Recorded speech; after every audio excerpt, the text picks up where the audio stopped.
त्रिशूल एजुकेशन में आपका स्वागत है। मैं हूं विनोद मिया। इस टॉपिक में हम डिस्कस करेंगे उपभोक्ता की बचत हिक्स के दृष्टिकोण से। गत वीडियो में मैंने आपको बताया था कि उपभोक्ता की बचत का जो विचार एक नियम के रूप में जो प्रतिपादित किया वो प्रोफेसर मार्शल के द्वारा किया गया।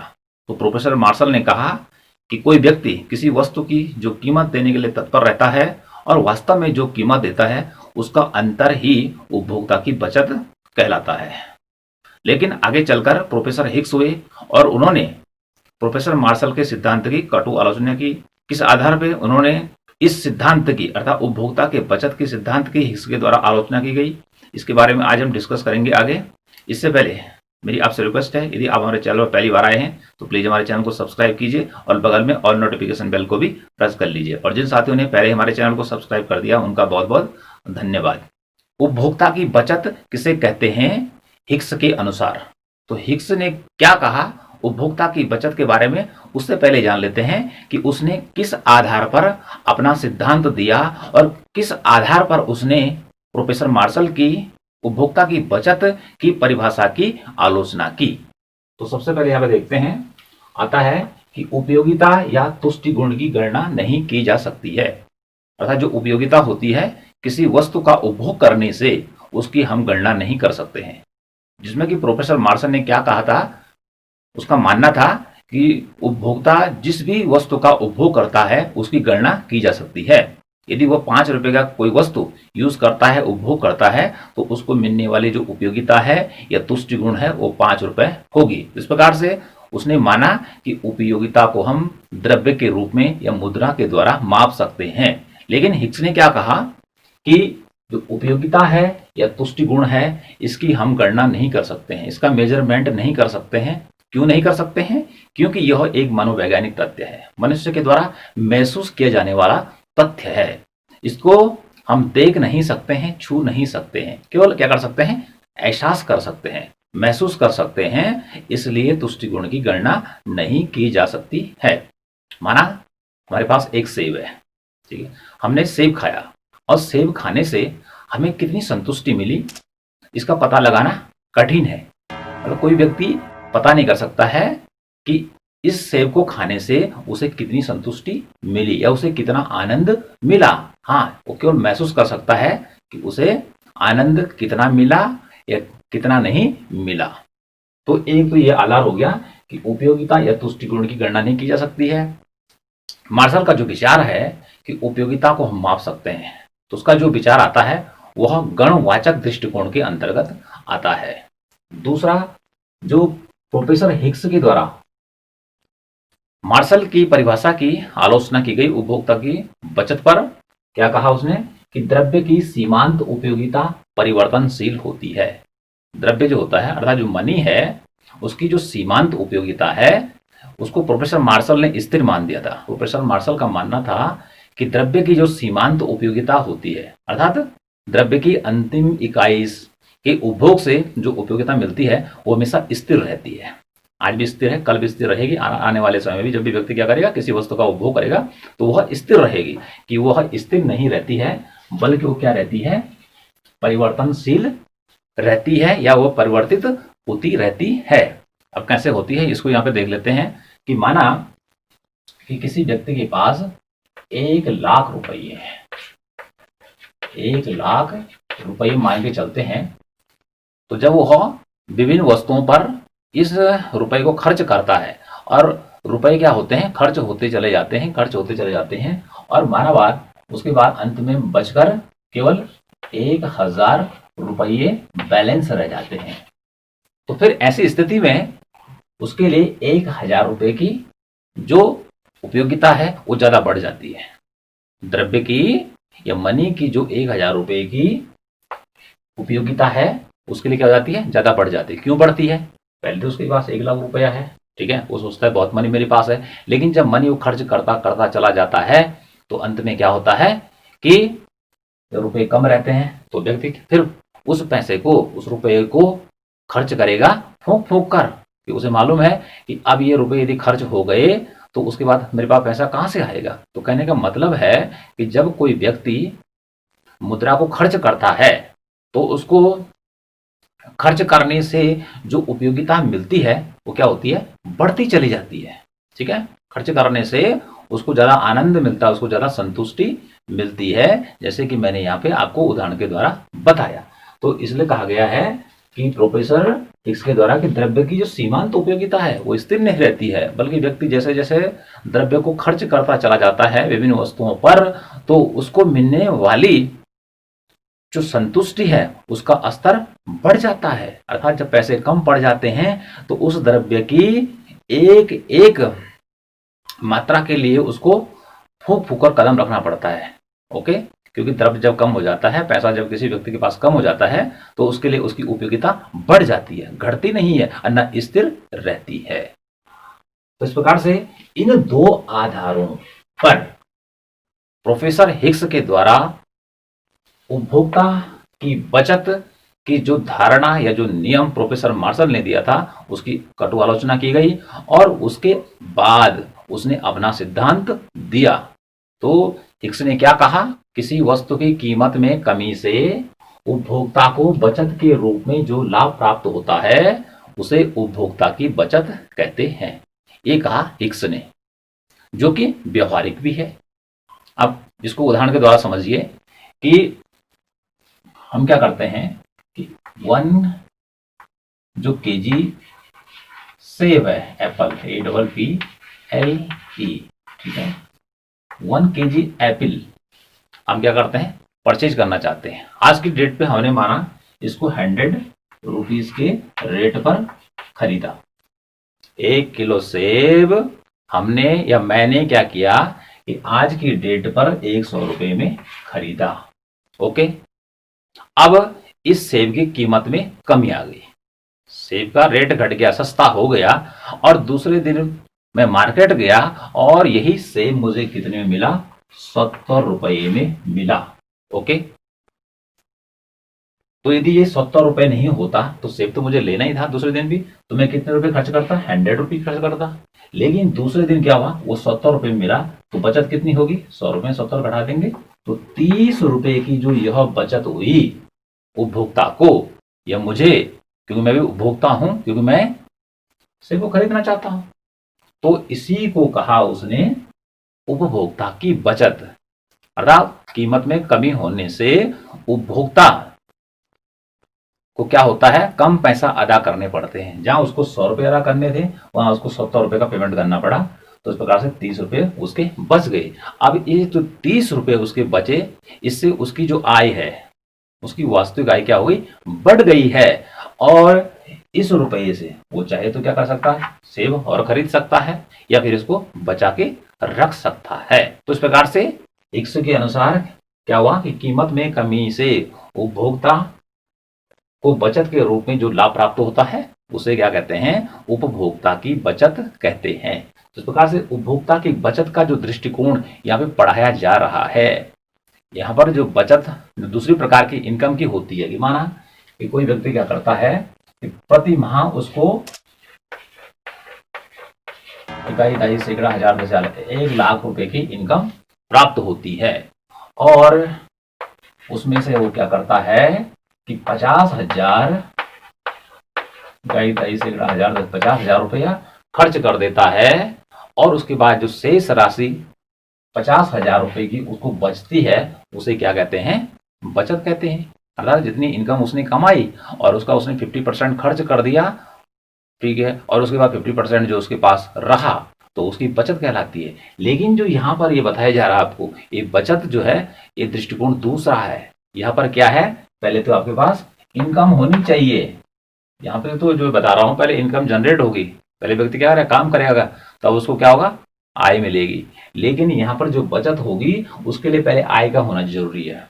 जब किसी वस्तु को बाजार में खरीदने जाएंगे तो पहले इनकम होनी चाहिए, और तब उसके बाद देखेंगे कि बचत कैसे होती है। तो जैसे कि उदाहरण के द्वारा मैंने आपको यहाँ पर बताया, उपभोक्ता की बचत को दर्शाने के लिए प्रोफेसर हिग्स के द्वारा क्या किया गया, तटस्थता वक्र, अनादिमान वक्र और उदासीनता वक्रों का प्रयोग किया गया। इस प्रकार से ये तीनों जो नाम है एक है, इंग्लिश में इसको कहते हैं, शॉर्ट में लिखेंगे indifference curve, I for indifference और सी फॉर कर्व। तो इस प्रकार से उसने जो उपभोक्ता की बचत जो है उसको दिखाने के लिए, उसको प्रदर्शित करने के लिए, उसको समझाने के लिए उसने किन वक्रों का प्रयोग किया है? उसने किया है तटस्थ वक्र, अनधिमान वक्र या उदासीनता वक्र। ये तीनों वक्र क्या है? एक ही हैं। इससे पहले आपको बताते चले कि जो उदासीनता वक्रों की सहायता से उसने उपभोक्ता की बचत को बताने का जो प्रयास किया, उसने किस पुस्तक में किया? तो उसने एक पुस्तक लिखी, वैल्यू एंड कैपिटल। यहाँ पे लिखी हुई है वैल्यू एंड कैपिटल, जो कि सन 1939 में प्रकाशित हुई। 1939 में ये पब्लिश हुई और इसी पुस्तक में उसने उपभोक्ता की बचत का विचार दिया और बताया कि हम उपभोक्ता की बचत को तटस्थ वक्रों की सहायता से मेजरमेंट कर सकते हैं। तो इस प्रकार से ये तीनों चीज तो हो गई। अब यहाँ पे हम क्या करेंगे? इसके बाद रेखा चित्र, फिगर या डायग्राम बनाएंगे। तो डायग्राम को बनाने के लिए हमें क्या करना पड़ेगा? हमें इस प्रकार से दो अक्षों की जरूरत पड़ेगी, एक ये इस प्रकार से और यहाँ पे O इस प्रकार से। एक हो गया एक्स अक्ष और ये हो गया वाई अक्ष। अब जो हमारा ये एक्स अक्ष है, इसमें क्या करेंगे? हम एक्स वस्तु की मात्रा को दिखाएंगे जिसे कि कोई उपभोक्ता क्या करता है? खरीदता है। और यहां पर दिखाएंगे मनी। मनी मीन्स मुद्रा, या उसकी जो आय है। ओके, यहां पर हम उसको दिखाएंगे। दिखाने का मतलब इस वाई अक्ष पर यह खड़ी रेखा पर आ गया हमारी मुद्रा, व्यक्ति की आय आ गई, और यहाँ पे आ गई एक्स वस्तु। ओके, इतना काम हमने सबसे पहले क्या करना है। इसके बाद हम क्या करेंगे? कहीं से भी यहां से लेकर और यहां तक एक रेखा क्या करेंगे? ड्रॉ करेंगे। ओके, और यहां पर लिख देंगे ए और इस प्रकार से जी। इस प्रकार से ए और ये जो जी है, यह है बजट रेखा, या इसी को कहते हैं कीमत रेखा। ओके, तो कीमत रेखा कैसे तैयार होती है इसको मैं पहले पढ़ा चुका हूं। आप इसको डिस्क्रिप्शन बॉक्स में हमारा लिंक दे रखा है, या आप प्लेलिस्ट में जाकर इसको देख सकते हैं। इसी प्रकार से तटस्थ वक्र किसे कहते हैं? तटस्थ वक्र का जो आकार अभी इसमें आने वाला है उसको मैं पहले पढ़ा चुका हूं। इसको आप कहाँ देख सकते हैं? चैनल की प्लेलिस्ट में जाइए, या डिस्क्रिप्शन बॉक्स में सब कुछ दे रखा है, वहां पे जाके आप इसको देख सकते हैं। ओके, तो ये और जी क्या है? एक बजट रेखा है। अब देखिए, ए से लेकर ओ और एक्स, अर्थात इस त्रिभुज के अंदर जो उपभोक्ता है वो अपनी यहां से लेकर यहां तक जो उसके पास क्या है? इनकम है, जो मुद्रा है, वो एक्स वस्तु की कितनी भी मात्रा को खरीद सकता है। इतनी बात तो समझ में आ गई होगी आपकी। अगला देखते हैं, एक तटस्थ वक्र लेते हैं, ठीक है, और यहां से हमने क्या करना है? एक तटस्थ वक्र इस प्रकार से ड्रॉ करना है। ओके, और इस पे लिख देंगे आईसी। आईसी का मतलब हो गया तटस्थ वक्र या इनडिफरेंस कर्व। शॉर्ट में इसको इस प्रकार से आईसी लिखा जाएगा। ओके, अब तटस्थ वक्र क्या बतलाता है? यहां से लिया हमने।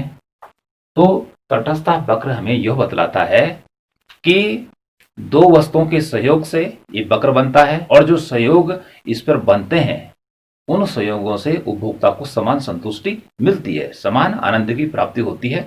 इसलिए व्यक्ति किसी भी संयोग को चुन सकता है या परचेज कर सकता है। ओके, इतना काम तो हो गया। इसके बाद क्या करना हमने कि हमने यहां से एक रेखा यहां पर खींचनी है, कि माना कि कोई व्यक्ति यहां से लेकर अर्थात ओ से लेकर और क्यू तक एक्स वस्तु की मात्रा को खरीदना चाहता है। उसके बाद इधर आ जाएगा, इधर मिलाएंगे इसको और यहाँ पे लिख देंगे P। ओके, और जहां पर ये दोनों मिल रहे हैं यहाँ पे लिख देंगे सांकेतिक अक्षर E।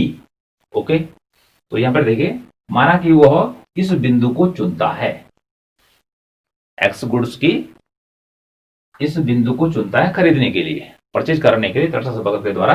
तो ओ क्यू मात्रा को वह ओपी प्राइस पर वो क्या करेगा? परचेज करेगा। या इसको हम इस प्रकार से पढ़ सकते हैं कि व्यक्ति इतनी मात्रा को परचेज करने के लिए यहां से अर्थात ए से लेकर और पी तक, ठीक है, कीमत देने के लिए तैयार है। ए से लेकर, क्योंकि इनकम यहां सबसे ऊपर यहां है उसकी, तो इतनी इनकम यहां तक देने के लिए तैयार है।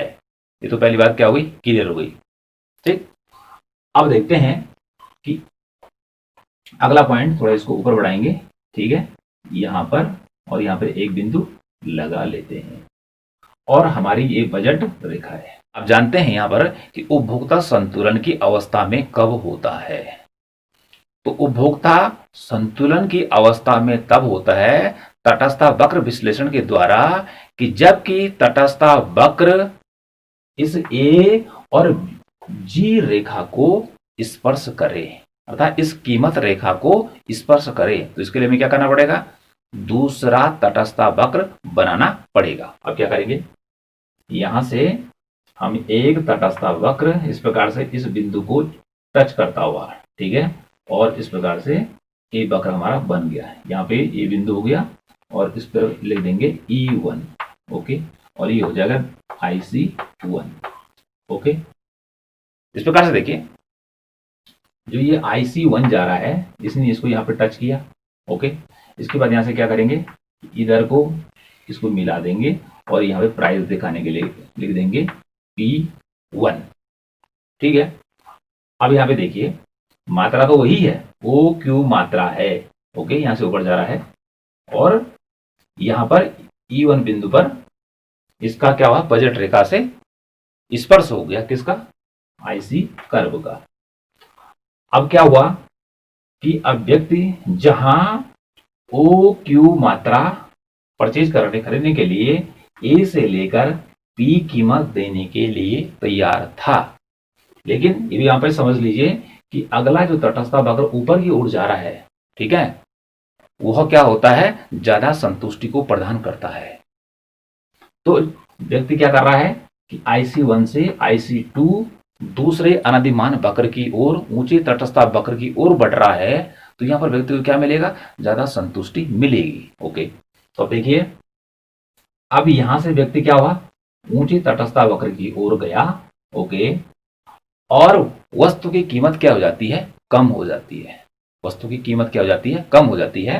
अब वह क्या करता है कि यहां से लेकर और यहां तक का प्राइस क्या करता है, इतनी ही क्वांटिटी को खरीदने के लिए देता है या खर्च करता है। तो अब यहां पे देखिए, जब वस्तु क्या थी, पहले महंगी थी, तो यहां तक अर्थात ए से लेकर और पी तक वह कीमत देने के लिए तैयार था, ओके। लेकिन जब कीमत कम हुई, अब व्यक्ति क्या कर रहा है, इससे भी ज्यादा मात्रा अर्थात उतनी मात्रा को क्रय करने के लिए, ठीक है, क्या करना पड़ रहा है, उसको कम पैसा अदा करना पड़ रहा था। ए से लेकर पी तक उसको इतनी क्वांटिटी को क्रय करने के लिए खर्च करना पड़ रहा है। तो इस प्रकार से क्या हो गया कि P से P1 और E से E1 के बीच जो ये आयताकार बॉक्स बना, ठीक है, ये आयताकार बॉक्स बना, इतना जो है उपभोक्ता को बचत प्राप्त हो रही है। तो इसे ही कहेंगे उपभोक्ता की बचत, ठीक है। तो इस प्रकार से प्रोफेसर हिक्स के द्वारा, ठीक है, उपभोक्ता की बचत को तटस्थ वक्र के द्वारा स्पष्ट किया। लेकिन उसने क्या कहा, उसने ये कहा कि जो उपभोक्ता को बचत प्राप्त होती है वो होती है कीमत में कमी होने से, कि वस्तु की जब कीमत कम होती है तब उसको बचत प्राप्त होती है। जैसे मैं इसको पहले भी उदाहरण के द्वारा बता चुका हूं। तो आज मैंने आपको क्या बताया, इसी को पुनः समझा लेते हैं कि उपभोक्ता की जो बचत है एक नियम के रूप में वह प्रोफेसर मार्शल के द्वारा प्रतिपादित किया गया, ओके। लेकिन प्रोफेसर मार्शल के द्वारा इसमें जो मान्यताएं रखी गई कि उपयोगिता की गणना कर सकते हैं, उसको माप सकते हैं द्रव्य के द्वारा, अगला द्रव्य की सीमांत उपयोगिता स्थिर रहती है। इस आधार पर आगे चलकर क्या हुआ कि प्रोफेसर हिक्स के द्वारा इसकी आलोचना की गई। उन्होंने कहा उपयोगिता को हम माप नहीं सकते हैं, उसको केवल महसूस कर सकते हैं। द्रव्य की सीमांत उपयोगिता स्थिर नहीं रहती है, द्रव्य की सीमांत उपयोगिता परिवर्तित होती रहती है। व्यक्ति जैसे जैसे अपने मनी को खर्च करता चला जाता है तो उसके लिए उपयोगिता बढ़ती चली जाती है द्रव्य की। फिर उन्होंने परिभाषा के रूप में क्या कहा कि व्यक्ति को बचत का प्राप्त होती है। उन्होंने कहा कि कीमत में कमी होने से, और हम व्यवहारिक जीवन में देखते भी हैं कि जब वस्तु की कीमत क्या हो जाती है, कम होती है, तो जो उपभोक्ता है उसको क्या होता है, बचत ही प्राप्त होती है।